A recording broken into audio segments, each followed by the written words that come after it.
talking about the faith, there are three different kinds of faith, according to Buddhism.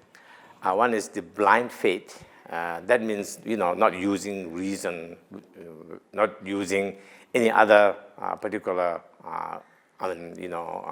purpose for being faithful. But you are just mimicking your parents, or you are, born and growing up in society where faith is kind of given, that kind of faith, I call it, is the blind faith. And that blind faith, as I said, is no reason, no particular reason. But faith can also be a reason-oriented. By reason, you can develop faith. And I can, see that, that faith is reason-oriented faith.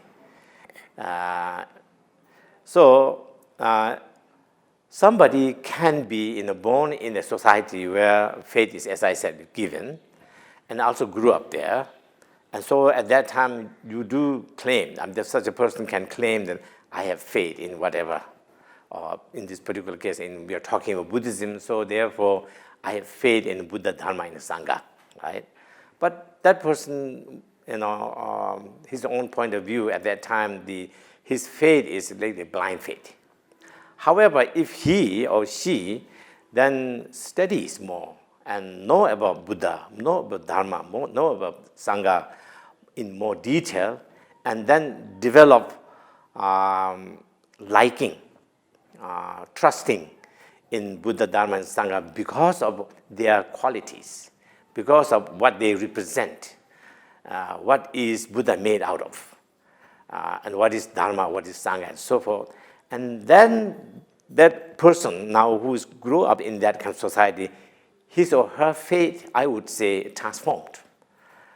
Before it was blind faith, but now faith already exists in him, but that faith is now taking a different shape. It's called reason-oriented faith. So I think that faith is what is needed, because that faith will become unshakable faith, because you develop this on your own through analysis, through reason.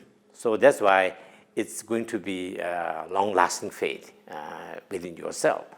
So the faith is very important, because faith can bring all other qualities of a bodhisattva and maybe eventually Buddha.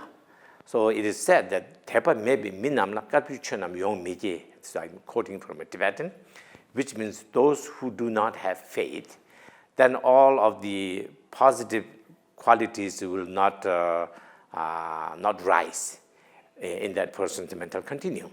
So that means in order to develop all of other bodhisattva qualities, then you really have to have a faith, but which mainly is talking about the faith with the reason, reason-oriented faith, not the blind faith. Blind faith, because then if you question that person about his or her faith, then he or she doesn't have any answers to give you, so perhaps it may destroy his already existing blind faith right there, you never know. So therefore, I think we have to emphasize on the faith, but it's a reason-oriented faith. So that faith will become then really the basis or the foundation for all of the other growth of your spiritual development.